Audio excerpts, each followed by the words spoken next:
डबवाली विधानसभा में चौधरी देवीलाल परिवार से 3 भाइयों की जोड़ी के हो रहे हैं चर्चे, क्योंकि तीनों भाइयों की मेहनत इस गर्मी में बहुत कुछ बयान करती है। चौधरी देवीलाल परिवार से 3 भाई हैं जो कि घर घर जाकर अपनी हाजिरी लगवा रहे हैं, समस्या भी सुनते हैं, घरों के हालात भी देखते हैं। क्योंकि आपको पता ही होगा कि जब इंसान घर से बाहर निकलता है, जब समाज में उतरता है, तब वो घरों के हालात देखता है, तब पता चलता है कि किन किन मुसीबतों को झेल कर किस प्रकार से अपना कोई गरीब आदमी अपना गुजारा करता है। तो बहुत से हालात सामने आते हैं। तो ये 3 भाई हैं, आदित्य देवीलाल, अनिरुद्ध देवीलाल और अभिषेक देवीलाल, जो कि डबवाली विधानसभा के प्रत्येक गांव के अंदर जा रहे हैं, घर घर जाकर अपनी हाजिरी लगा रहे हैं।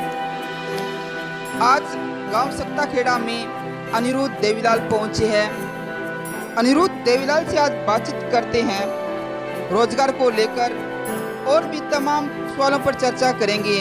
करते हैं अनिरुद्ध देवीलाल से बातचीत। सर, आदित्य देवीलाल का कहना है कि यदि मैं विधायक बना तो डबवाली क्षेत्र में किसी भी बाहर के ठेकेदार को घुसने नहीं दूंगा। ऐसा क्यों? बेरोजगारी हमारी सबसे बड़ी समस्या है। विकास हमारी समस्या नहीं है। विकास बहुत हो रहा है और विकास होएगा। मैं विकास को एक रूटीन का काम मानता हूँ। हर सरकार विकास करती है, हर सरकार दावे करती है। सबसे बड़ा जो चैलेंज है भविष्य का, वो है बेरोज़गारी। हमारी बढ़ती हुई आबादी और हमारे जो नौजवान हैं वो बेरोज़गार हो रहे हैं।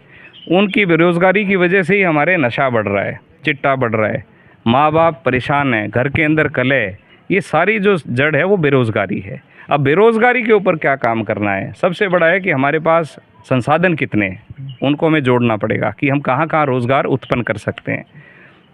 जो सरकारी काम है, जो विकास कार्य जिनको हम कहते हैं, उसके अंदर ठेकेदार प्रथा को ख़त्म करके और जो नौजवान गांव के हैं उनका समूह बना के उनको कोऑपरेटिव लेवल पे वो कार्य उनको दिए जाएं, जो गांव के विकास कार्य हैं।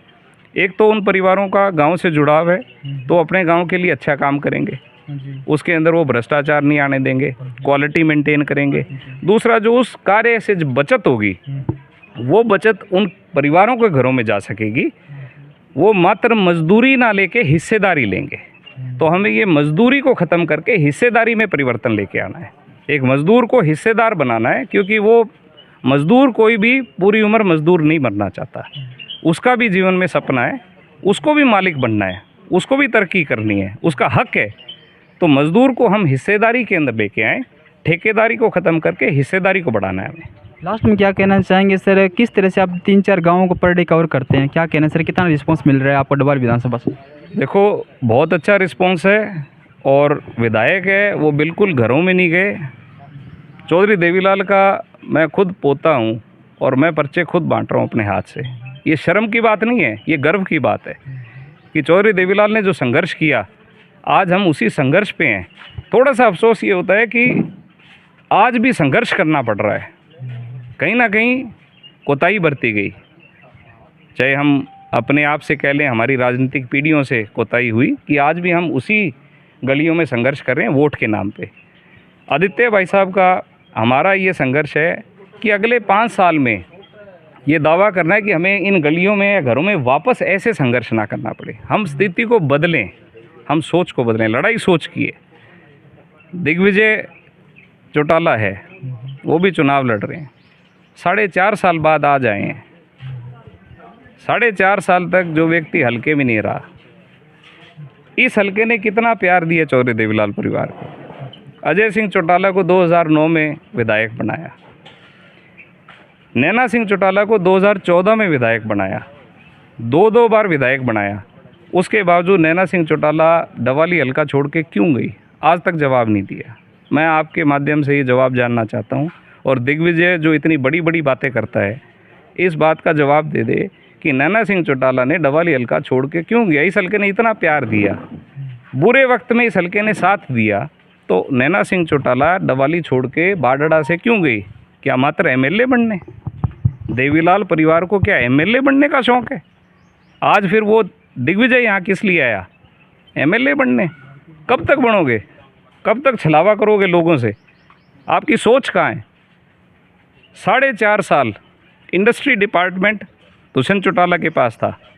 दुष्यंत चौटाला ने एक भी फाइल अगर डबाड़ी हलके के अंदर कि 100 या 10 ही रोज़गार पैदा किए हों कि मैंने ऐसा प्रपोज़ल बनाया कि जी 10 लोगों को काम मिलेगा, प्रपोज़ल ही दिखा दे दिग्विजय चौटाला, आदित्य चौटाला, अभिषेक, अनिरुद्ध, हम तीनों भाई राजनीति छोड़ देंगे। जब लोगों का भला हो रहा है तो फिर हम राजनीति करने की ज़रूरत नहीं। हम क्यों पसीने पसीनों? हमें तकलीफ़ में नहीं आना चाहिए, हमें उनके आड़े भी नहीं आना चाहिए। भले आदमियों के आगे क्यों अड़े हम? अगर भले आदमी है तो एक कागज़ दिखा दे।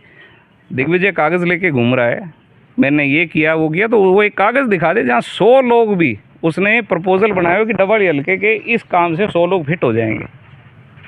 एक उद्योग डबाड़ी में लगाए हो तो चौटाला साहब ने 2004 की जो सरकार थी 99 से, उसके अंदर चौटाला साहब ने मानेसर, एक छोटा सा गांव था गुड़गांव के पास, उन्होंने मानेसर को औद्योगिक क्षेत्र में परिवर्तित किया, जिस कारण आज गुड़गांव के अंदर जो ज़मीन का 2000 रुपये गज रेट था, आज वहाँ ज़मीन 4 लाख रुपए गज है। किस लिए?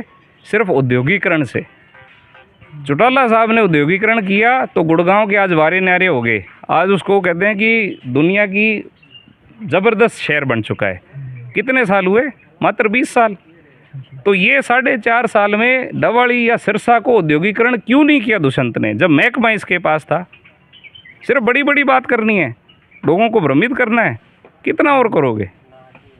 बांग्लादेश वाले हालात हो जाएंगे यहाँ। जो बांग्लादेश में सरकार, प्राइम मिनिस्टर भागी है, ऐसा काम मत करो कि लोग तुम्हें भगा दें। जींद, जुलाना, रोहतक, वहाँ से तो भगा ही दिया, उल्टे यहीं घुसे हैं। ये घर है जो शर्म रख रहा है सिर्फ चौधरी देवीलाल के नाम की, जो इनको झेल रहा है। सर, आपके तीनों भाइयों की जोड़ी को लेकर डबवाली में चर्चे हैं सर, इसको लेकर आपका क्या कहना है?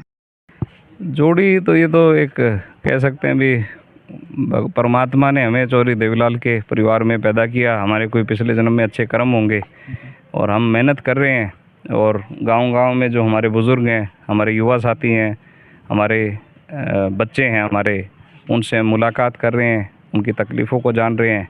और ये हमारा काम है, ये चौधरी देवीलाल का भी काम था। उन्होंने सारी उम्र जन सेवा की है, तो उसी में हम लगे हुए हैं। अनिरुद्ध जी, बहुत बार आप जब फील्ड में होते हो तब बहुत से घरों में आप जाते हैं तो कुछ घर ऐसे मिलते हैं जिनके हालात कुछ ठीक नहीं हुई, इसको लेकर आपका क्या कहना है? देखो, मेरा ये मानना है कि कोई भी चुनाव लड़े, कोई भी जनप्रतिनिधि, उसको वोटर के घर तक जाना ज़रूरी है, वरना वो हालात नहीं जान पाएगा, वो उनके दुख का निवारण नहीं कर पाएगा।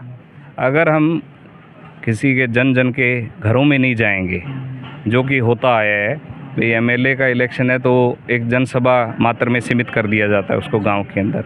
एमपी का है तो उसको एक हलके के अंदर सीमित कर दिया जाता है, कुछ समूह के अंदर जनसभा की ओर चले गए।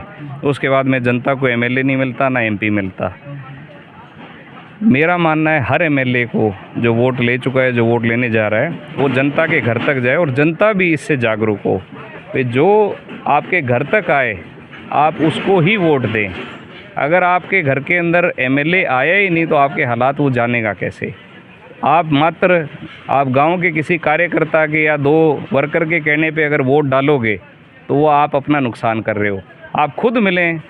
मैं अगर वोट मांग रहा हूँ तो मैं उन वोटरों से मिल रहा हूँ ताकि मैं उनकी वोट की कदर कर सकूँ। Thank you sir.